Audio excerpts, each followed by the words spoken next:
Engkau mengasihi setiap kami, bantu setiap hati untuk bisa merasakannya. Berbicaralah ke dalam setiap jiwa, ubahkan kehidupan setiap orang. Berkati jemaat terkasih, keluarga saat teduh, ya Bapa Sorgawi. Sembunyikan hamba di balik salib-Mu. Dalam nama Yesus. Haleluya. Amin. Puji Tuhan. Kita ambil Alkitab kita akan baca firman. Ambil catatan juga. Saya hari ini memberi judul renungan kita 4 macam ranting dari Yohanes pasal 15 ayat 1 sampai 5. Saya bacakan dulu ya, pokok anggur yang benar.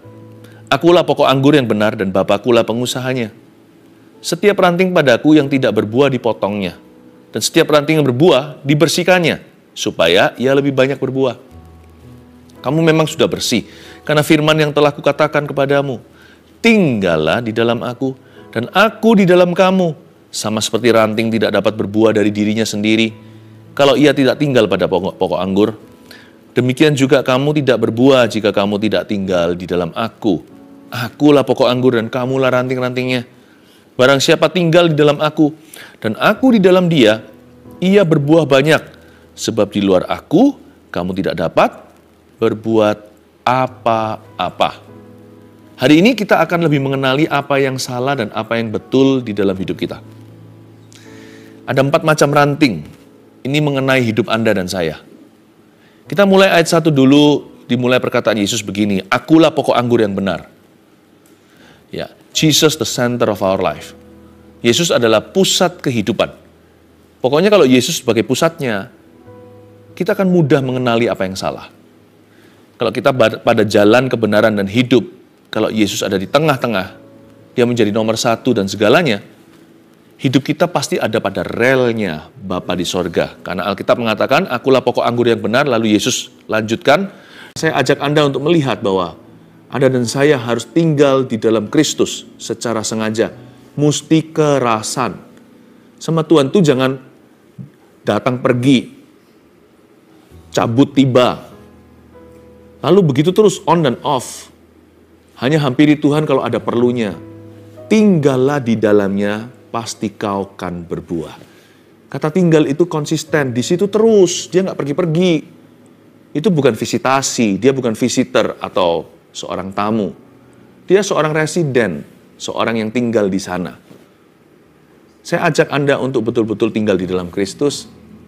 Jangan jadi Kristen pelataran, atau jangan jadi sekedar seorang yang cari agama atau kepercayaan. Yesus lebih dari itu. Dialah kehidupan. Dialah jalan, dialah kebenaran. Nah, ayat 2. Setiap ranting padaku, kata Yesus, yang tidak berbuah dipotongnya. Dan setiap ranting yang berbuah dibersihkannya supaya ia lebih banyak berbuah. Bagi si ranting nggak ada bedanya sih dipotong sama dibersihkan. Toh sama-sama dipotong. Pernah lihat vineyard nggak? Saya pernah. Atau kebun anggur. Kalau ditebas tuh rantingnya, ranting nggak tahu bedanya. Yang jadi ranting itu mungkin merasa sakitnya sama. Dipotong dan dibersihkan itu dua-dua sama-sama dipotong loh. Sama-sama seperti ditabur dan dikubur. Dua-dua sama-sama dikubur di bawah tanah. Bedanya di sini, bedanya adalah di tangan sang vineyard master atau di tangan sang petani, di tangan yang ahli. Bedanya itu pada rencana Allah. Allah membuat perbedaan, setiap musibah malapetaka atau masalah yang dialami oleh manusia, akan ada bedanya antara orang fasik dan orang benar. Bedanya pada Allah. Kita sama-sama rasa sakit kalau mengalami pencobaan. Ketika kita ditimpa persoalan, baik orang fasik atau orang benar sama-sama menderita. Bedanya adalah kelanjutan ceritanya, episode 2. Nah, disitulah perbedaannya. Bagi orang fasik, masalahnya adalah kehancurannya. Bagi orang benar, sekalipun dia seolah-olah dihancurkan, sekalipun jatuh, dia tidak akan tergeletak. 7 kali dia jatuh, 7 kali dia bangun lagi. Sebab Tuhan menopang tangannya. Bedanya terletak pada rencana Allah. Makanya itu tinggal dalam Kristus. Karena Kristus belum selesai rencananya atas hidupmu. Orang yang tinggal di dalam Tuhan tidak pernah bisa game over di hidup ini. Mati pun adalah keuntungan. Karena hidupnya adalah Kristus. Dipotong dan dibersihkan, sama-sama ditebas. Bagi sang ranting, Bedanya di iman. Orang fasik ketika mengalami malapetaka, dia nggak tahu harus berbuat apa. Dia akan keluar semua kungfunya, koneksinya, sumber dayanya yang semu, segala sesuatu yang duniawi akan satu persatu menjadi senjata andalannya, lalu dia terakhir kecewa dengan hidup ini. Tapi orang benar, beriman pada Tuhan, semua yang terjadi di dalam hidupku, ajarku menyadari Kau selalu sertaku. Beri hatiku selalu bersyukur padamu karena rencanamu indah bagiku. Semua yang terjadi di dalam hidupku, beriman ini, ajarku menyadari Kau selalu sertaku. Itulah bedanya orang benar dari orang fasik. Beri hatiku selalu bersyukur padamu karena rencanamu indah bagiku. Kenapa Tuhan izinkan masalah menerpa atau menimpa anak-anaknya? Seperti Ayub di Perjanjian Lama. Why? Kenapa? Supaya yang pasti ya, beberapa alasan ini saya yakin itulah hati Tuhan atas kita. Supaya kita itu nggak menggenggam gini loh dengan perkara-perkara duniawi. Supaya kita menyadari, semakin sadar lagi bahwa hidup ini sementara. Apapun yang kita miliki di bumi ini nggak akan kita bawa nanti waktu kita mati. Semua yang terjadi di hidup kita kalau diizinkan, itu untuk membersihkan. Tuhan tidak pernah punya rancangan celaka. Tuhan berniat untuk meruntuhkan. Tuhan tidak punya rancangan kehancuran. Kalau kita ditebas seolah-olah, itu dibersihkan karena kita bukan orang fasik namun orang benar. Tidak pernah Tuhan itu punya hati untuk memotong anak-anaknya. Kalau kita di-cut, terjadi di luar rencana kita, di luar dugaan ekspektasi kita, tidak ada kabar kejutan bagi orang percaya. Semua terjadi di hidup ini, ajarku menyadari Kau selalu punya rancangan indah. Kalau kita ditebas pun itu dibersihkan, tidak pernah dipotong oleh Tuhan. Karena kita punya iman percaya bahwa Tuhan itu punya rencana. Diizinkan masalah supaya kita nggak menggenggam dengan apapun yang kita miliki di dunia ini. Sebab Ku tidak akan membawa apa-apa pulang nanti ke rumah Bapa. Dan juga supaya kita lebih bergantung pada Tuhan. Seperti Paulus tuh dikasih duri di dalam dagingnya. Diizinkan 3 kali dia berseru. Duri masih di situ. Kasih karunia-Ku cukup bagimu. Supaya dia bergantung pada Tuhan lebih dari sebelumnya. Selain itu, kenapa ya anak-anak Tuhan diizinkan untuk dibersihkan? Rasanya ditebas dari sisi carang. Dari sisi Tuhan, itu dibersihkan. Kenapa ya? Supaya lebih banyak berbuah. Ayat 2, setiap ranting padaku yang gak berbuah dipotongnya. Oke, fine, kita tahu itu. Dan setiap ranting yang berbuah dibersihkannya. Supaya, nah itu garis bawahi, ia lebih banyak berbuah. Gimana sih caranya hidup kita ya alami? Perkara baru, itulah berbuah lebih banyak. New things.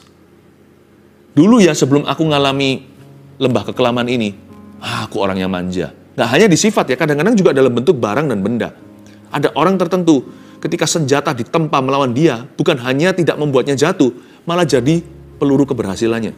Ada orang tertentu disikat-sikat, malah gak habis. Malah dia menjadi orang yang diberkati lebih dari sebelumnya. Seperti orang Israel ditekan sama bangsa Mesir, malah keluar membawa jarahan. Seperti bangsa Israel di Perjanjian Lama dalam peperangannya, mereka diserang musuh, malah setelah itu mereka mendapatkan teritori musuh-musuh mereka. Perkara yang lebih besar, perkara yang baru maksud saya, itulah lebih banyak berbuah. God will do new things through you. Kalau Anda dibersihkan, bersyukurlah. Waktu alami ya nggak enak. Serasa ditebas itu sakit dalam pengalaman.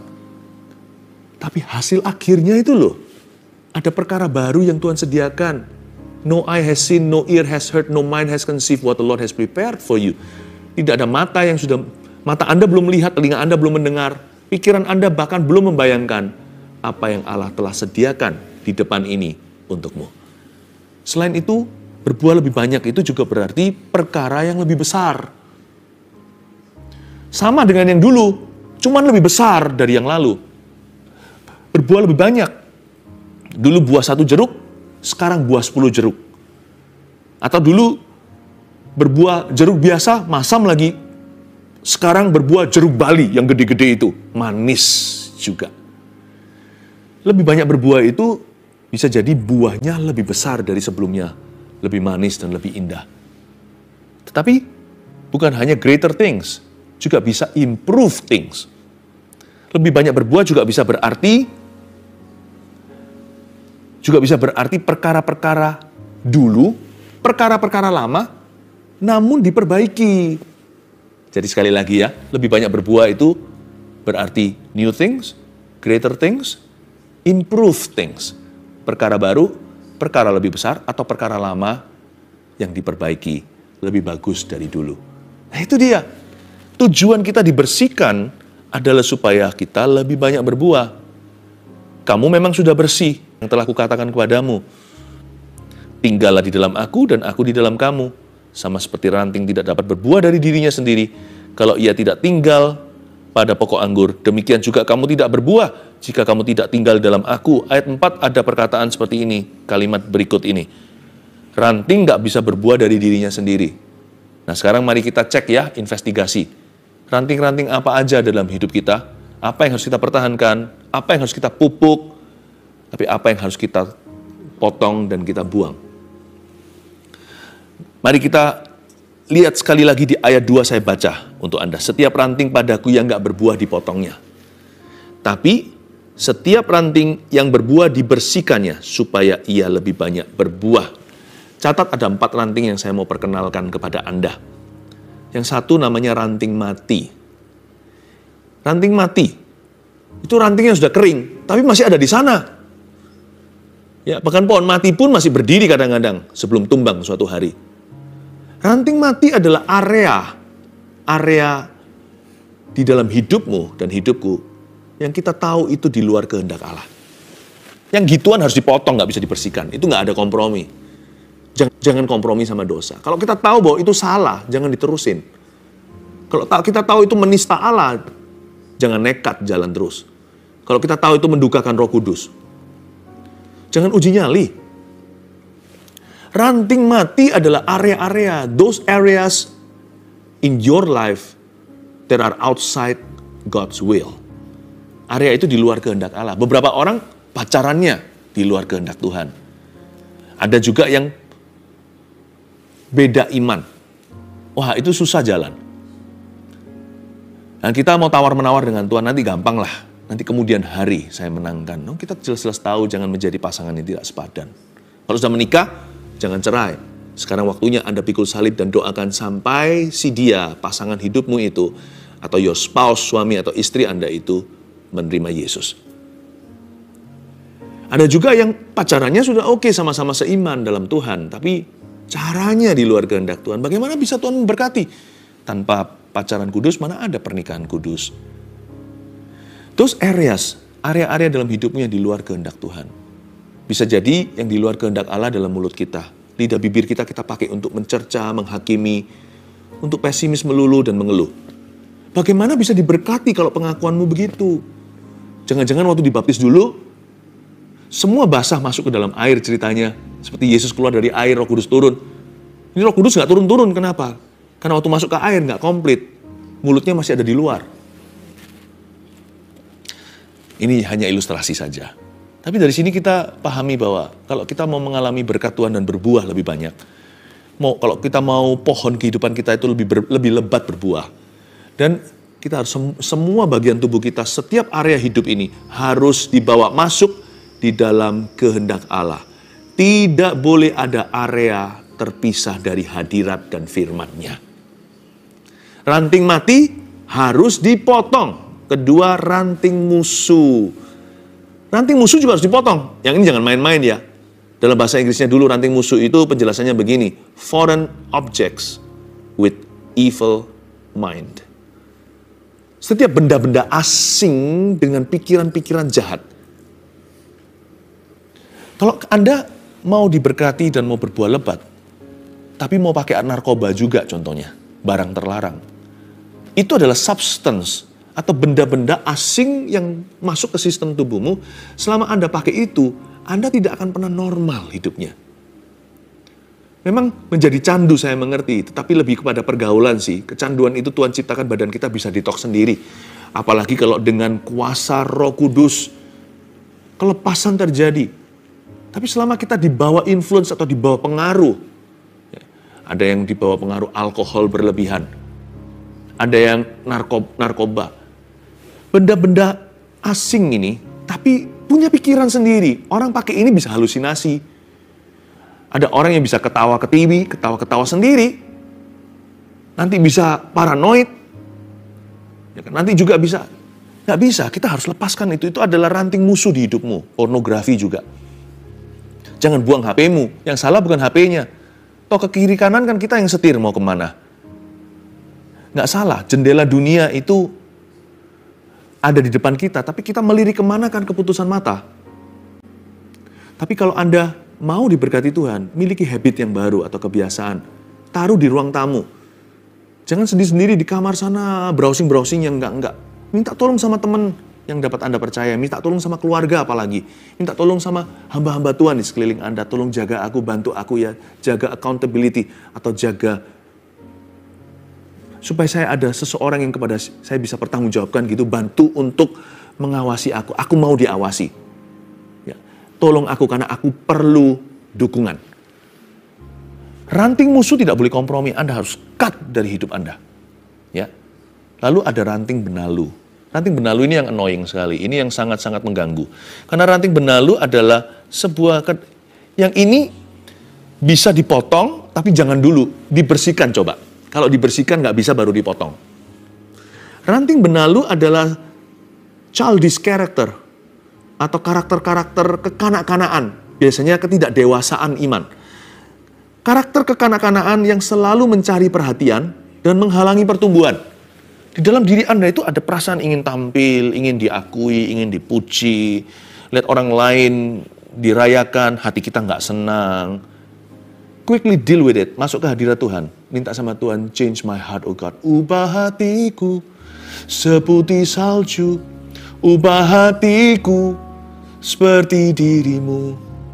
Ubah hatiku seputih salju, ubah hatiku seperti dirimu. Mendekatlah kepada Kristus dan mendekatlah kepada orang-orang yang kaya buah roh. Supaya Anda bisa terinspirasi. Kata inspirasi itu dalam kamus Webster. Inspire artinya to breathe upon. Atau seperti ditiup gitu. Sejuk rasanya di dekat orang-orang. Sekalipun mereka nggak sempurna, mereka itu lebih seperti Kristus dari kita. Jadi jangan salah bergaul dengan orang-orang yang membawamu jauh dari Kristus. Dan ranting benalu itu sesuatu adalah tugas dan PR-mu. Lihat ya, kalau sudah ranting benalu ini lama-lama dibiarkan, lama-lama kita jadi benalunya. Ada orang tertentu kan gitu kan, di tengah-tengah kita selalu cari perhatian, selalu halangi orang lain untuk dekat sama Tuhan. Selalu aja, pokoknya orang itu minta dilayani. Yang kayak begini kalau masuk dalam sebuah tim, ambruklah semua yang Anda perjuangkan bersama. Orang seperti ini harus didisiplin dengan kasih. Diberi kesempatan iya, tapi harus dibimbing, dituntun dengan benar. Dibersihkan. Dan jika dia nggak bisa dibersihkan, terpaksa dia harus di baris belakang. Biar dia ngikut aja, jangan pegang setirnya dengan Anda. Nggak bisa kita jalan dengan orang yang ngambekan. Nggak bisa jalan-jalan dengan orang yang kekanak-kanaan. Pernikahan pun bisa runtuh gara-gara orang begitu. Tapi jangan benarkan perceraian. Anda doakan kalau Anda sudah suami istri, kalau salah satu pasanganmu begini. Doakan sungguh-sungguh. Puasa minta mujizat Allah, yaitu perubahan karakternya. Bisa nggak? Tuhan pasti bisa. Tidak ada mustahil bagi Tuhan. Tiada yang sukar.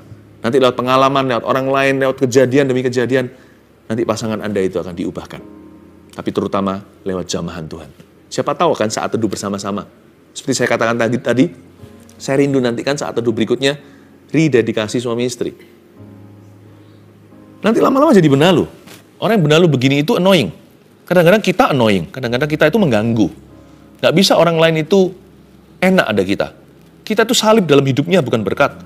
Benalu melulu. Ya, selalu celakanya ya, benalu itu apa? Benalu itu sudah gak berbuah, udah gak berguna, apalagi ayo? Minta matahari. Benalu itu minta matahari. Dia mencuri sunlight, sinar sang surya dari tanaman yang sah, tumbuh-tumbuhan yang menghasilkan buah dan bunga, tanaman yang berguna. Tapi benalu itu korupsi cahaya matahari. Udah nggak berguna, udah useless, udah percuma dan sia-sia, minta matahari lagi. Kadang-kadang kita ya seperti itu. Kita ini orang yang makan sia-sia. Udah makan, udah didoakan, udah menghabiskan resources, menghasilkan sumber daya keluarga, orang tua, suami, istri, atau bahkan menghabiskan peluru doa anak-anaknya. Anak-anaknya harus berlutut, bersujud, nangis-nangis minta supaya papanya atau mamanya bertobat. Sudah ngambil banyak matahari orang, juga nggak kunjung berubah.